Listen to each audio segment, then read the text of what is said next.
ఓం మహాగణపతే నమః. ఓం సరస్వతే నమః. ఓం హయగ్రీవాయ నమః. ఓం మహామృత్యుంజయాయ నమః. ప్రియమైన ఆత్మబంధువులారా, భగవద్గీత అనే జ్ఞాన యజ్ఞము 38వ భాగానికి స్వాగతం, శుభ స్వాగతం.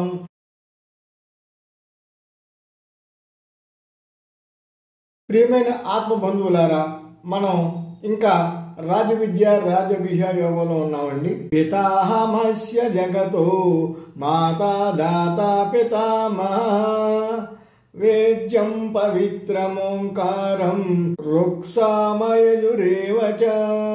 ఈ శ్లోకంలో కృష్ణ పరమాత్ముడు చెప్తున్నానండి, ఈ సకల జగత్తుకు తల్లి, తండ్రి, తాత, రక్షకుడును నేనే. ఈ జగత్తులో తెలుసుకోదగ్గది, పవిత్రమైనది అంతా నేనే. నేనే ఓంకార స్వరూపుడను, నేనే వేద స్వరూపుడను. ఋగ్వేదము, యజుర్వేదము, సామవేదము అన్నీ నేనే. నేను కానిది ఏమీ లేదు. అంత బాగా నేను తల్లి, తండ్రి, తాత అన్నీ నేనే అని అంటే సనాతనుడు, అత్యంత పురాతనుడు, ఈ జగత్తు ఉన్నా లేకపోయినా శాశ్వతంగా ఉండేవాడు. అందుచేతే ఇక్కడ ఈ పదాలని వాడటం జరిగిందండి. లౌకిక బంధువులతో జీవుని సంబంధము తాత్కాలికమైనది. స్థూల దేహం అంటే ఈ స్థూల దేహం ఉన్నంత వరకే తల్లి, తండ్రి, అక్క, చెల్లి, భార్య, కొడుకు ఈ బంధాలన్నీనండి. ఈ స్థూల శరీరం ఎప్పుడైతే వెళ్ళిపోయిందో అప్పుడు ఈ బంధాలన్నీ కూడా శాశ్వతంగా కనుమరుగైపోతాయండి. కానీ భగవంతుడితో ఉన్న బంధం ఉంది చూసారా, ఆయనే మన తల్లి, తండ్రి అని, తాత అని చెప్పాడు కదా. ఈ బంధం శాశ్వతమైనది.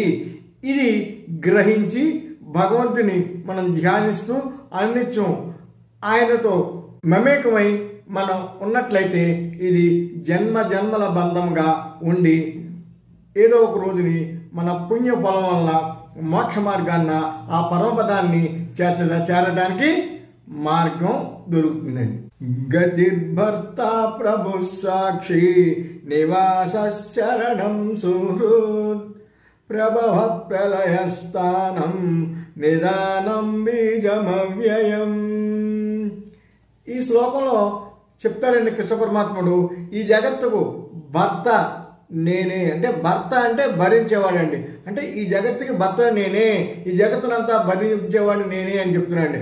ప్రభువు అంటే శాసించేవాడు, మనం చేసే పనులన్నిటికీ కూడా సాక్షిభూతంగా ఉండేవాడు, చక్కటి నివాస స్థలాన్ని మనకి ఇచ్చినవాడు. అంటే పుట్టుక, పోషణ, లయం 3 నిర్వహించేవాడు, అందరి క్షేమాన్ని కోరుకునేవాడు, ఈ సమస్త జగత్తుకు మూల కారణము అయినవాడు ఎవరో కాదు అర్జున, నేనే అని ఈ శ్లోకం ద్వారా కృష్ణ పరమాత్ముడు చెప్తున్నాడు. జనరల్గా మనం వాడుతుంటాం భర్త అంటే భరించేవాడని. సో ఈ సర్వ జగత్తుకి భర్తను నేనే అని చెప్పండి, సర్వ జగత్తుని కూడా నిర్వహించేవాడిని నేనే, భరించేవాడిని నేనే, పోషించేవాడిని నేనే, లయం చేసేవాడిని నేనే అని ఈ శ్లోకం ద్వారా మనకి చెప్పడం జరిగిందండి. ప్రియమైన ఆత్మబంధువులారా, ఇప్పుడు మనం వినబోయే శ్లోకం చాలా అద్భుతమైనది, ఎన్నో విషయాలను తెలిసేస్తుంది, అత్యంత పవిత్రమైనది. దీనికి ఇంకో కారణం ఉంది. ఇది భగవద్గీత మొత్తంలో మధ్యలో ఉంది, 9వ అధ్యాయం మధ్యలో ఉన్నట్లయితే 9వ అధ్యాయంలో 22వ శ్లోకం అండి. ఇది చాలాసార్లు చాలా మంది వాడుతుంటారు, చాలా వాడుకలో ఉన్న పద్యము, అత్యంత పవిత్రమైనది, ఎంతో భావగర్భితమైనది. అందుచేతే శ్రద్ధగా వినండి, ఇందులో ఉన్న విషయాలను గ్రహించండి. అనన్యాశ్చింతయంతో మాం ఏ జనా పర్యుపాసతే తేషాం నిత్యాభియుక్తానాం యోగక్షేమం వహామ్యహం. ఈ శ్లోకం ఎంతో పవిత్రమైన చెప్పండి. ఎటువంటిదంటే మనం ఇంకా చెప్పుకోవాలంటే, ఒక బంగారు ఆభరణాలు చేసుకుంటే, ఒక హారం లాంటిది వేసుకుంటే ఆ మధ్యలో పథకం ఉంటుందండి, హృదయ స్థానాన్ని తగులుతూ ఉంటుంది. అది ఎంతో చక్కగా కాంతివంతంగా జనాలు ఆకట్టుకునేటట్టుంది. అటువంటి పవిత్రమైన స్థానాన్ని పొందినటువంటి శ్లోకం ఇదేని చెప్తున్నాడు. ఇంకా చెప్పుకోవాలంటే ఎల్ఐసి వారు, ఎల్ఐసి సంస్థ గురించి మీకు తెలుసు, నేను ప్రత్యేకంగా చెప్పగలను, భారతీయ బీమా సంస్థని. వాళ్ళు వాళ్ళ యొక్క లోగో కింద అంటే ట్యాగ్ లైన్ కింద యోగక్షేమం వహామ్యహం అని పెట్టుకున్నారండి. అర్థమైందండి మీకు? అంటే your welfare is our responsibility. అంటే ఎంతో భావయుక్తమైందని చెప్పాను కదా ఇది. సరే మరి కొంచెం ముందుకు వెళ్తే భగవంతుడు ఏం చెప్పాడో మనం తెలుసుకుందామండి. అనన్యాశ్చింతయంతో మాం ఏ జనా పారుగాసతే అని శ్లోకం మొదలైందండి. అంటే ఎవరైతే ఇతరమైన ఆలోచనలను అన్నింటినీ కట్టిపెట్టి భావాలు ఏమి మనసులో పెట్టుకునిగా ఏకాగ్ర చిత్తంతో నన్నే నిరంతరం ధ్యానిస్తూ ఉంటారో, నాయన్నే రమిస్తూ ఉంటారో అని అర్థం. వారికి నేను ఏం చేస్తాను, ప్రతిగా నేను వారికి ఏమిస్తాను అన్నది నెక్స్ట్ చెప్తానండి. అంటే తేషాం అటువంటి వారికి నిత్యాభియుక్తానం అంటే ఎటువంటి వారు ఎల్లప్పుడూ నాయన్నే మనసును చిత్రమును లగ్నం చేసిన వారికి యోగక్షేమం వహామ్యహం, వారి యోగము క్షేమాలను నేను చూసుకుంటానని అభయహస్తం, ఒక బ్యాంక్ గ్యారంటీ లాగా శ్రీకృష్ణ పరమాత్ముడు ఈ శ్లోకంలో మనందరికీ తేటతలంగా చెప్పడం జరిగిందండి. యోగం అండ్ క్షేమం అని 2 పదాలు వాడారండి. యోగము అంటే లేనిదాన్ని సమకూర్చును, క్షేమము అంటే ఉన్నదానిని చక్కగా రక్షించుకోవటం. ఈ రెండింటిని నేను చేస్తాను, వారి బాధ్యత నేను తీసుకుంటాను అని చెప్పాడు. హిందీలో లహరి మహేశ్వర్ చేసేటప్పుడు నేను బెనారస్ ఉన్నప్పుడు ఆయన జీవితం అందులో ఆయన రాసుకున్నాడండి, కౌన్ భగవాన్ కా కామ్ కర్తా హై ఉన్కా కామ్ భగవాన్ కర్తా హై. అంటే ఎవరు భగవంతుని పని, అంటే భగవంతుని పని ఏంటంటే మనకి ఆయన ధ్యానం చేయటం, మన మనసులో ఆయన మీద లగ్నం, అదే కదా పని. అటువంటి వారి యొక్క పనిని భగవంతుడు చేస్తాడు. ఇక్కడ కూడా సరిపోయింది కానీ వారి యోగక్షేమాలను నేను చూస్తాను.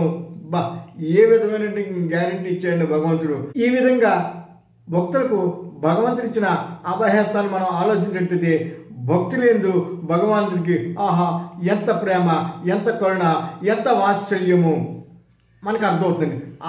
ఆ స్టేటస్ నుంచి, ఆ స్థాయి నుంచి అర్జునుడు తన రథ యొక్క సాధనగా ఉండమనంటే ఆ రథ సారథ్యాన్ని తీసుకుని అర్జును యొక్క రథాన్ని నడపడానికి కూడా, అంటే అత్యంత భయంకరమైన యుద్ధంలో రథాన్ని నడపడానికి కూడా సమాయత్తమయ్యాడండి. మరి మనం ఆ విధంగా ప్రయత్నిద్దామా, ప్రయాణిద్దామా, చేరుకోవడానికి మార్గం చూసుకుందామా?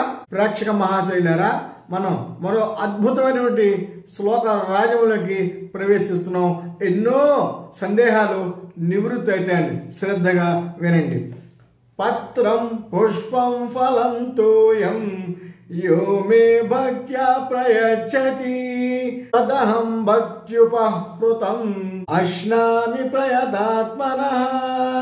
ఎవరైతే నాకు భక్తితో పత్రం, పుష్పం, ఫలం ఇవేమిటంటే తోయం అంటే కాసిన నీళ్లు భక్తితో నివేదిస్తాడో అటువంటి భక్తుడు నివేదించడాన్ని నేను ఎంతో ప్రీతిగా స్వీకరిస్తానని నిష్కర్షగా చాలా స్పష్టంగా శ్రీకృష్ణ పరమాత్ముడు చెప్పడం జరిగింది.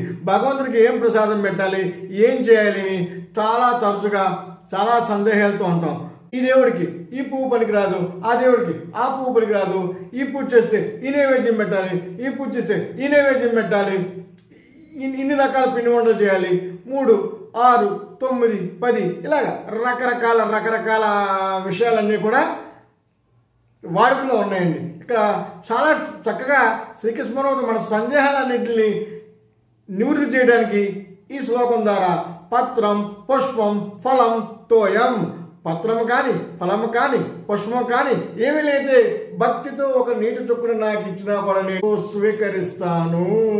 ఇది చెప్పేటప్పుడు కూడా కండిషన్స్ అప్లై, అంటే కొన్ని 2 కండిషన్లు పెట్టండి. ఒకటి, ఇచ్చేవాడు పరిశుద్ధాత్ముడై ఉండాలి, అంటే నిర్మలమైన మనస్సుతో ఉండాలి, చక్కటి భక్తితో ఉండాలి. 2, ఇచ్చేదాన్ని పరమ భక్తితో నాకు ఇవ్వాలి, అత్యంత భక్తి శ్రద్ధతో ప్రేమతో నాకు నివేదించాలి.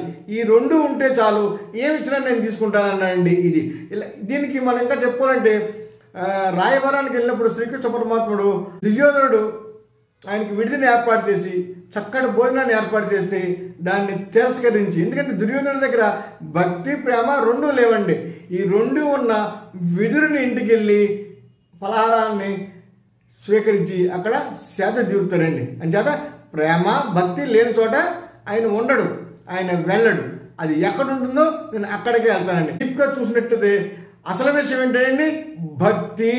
అంతే తప్ప భక్తి లేకుండా రకరకాల క్షీరాన్నాలు, రకరకాల పిండి వంటలు ఎన్నో తయారు చేసి ఆర్భాటాలు చేసి అందరూ చూస్తుండగా అది చేసి ఇది చేసి భగవంతుడు నివేదించడం అది కాదని కావాలి. భక్తి లేకుండా ఏది చేసినా అది ఆయన స్వీకరించడు. భక్తితో ఇచ్చిన ఏదైనా కూడా ఆయన అత్యంత ప్రీతిగా నేను తీసుకుంటాను అన్నాడు. ఎన్నో ఉదాహరణలు ఉన్నాయండి. మరి ఒక్కోటి చెప్పుకుందామా? ఉదాహరణలు నేను ఎంత శ్రద్ధగా చెప్తున్నానో మీరు కూడా అంత శ్రద్ధగా విని అందులో అంతరార్థాన్ని అర్థం చేసుకుంటారని భావిస్తున్నాను.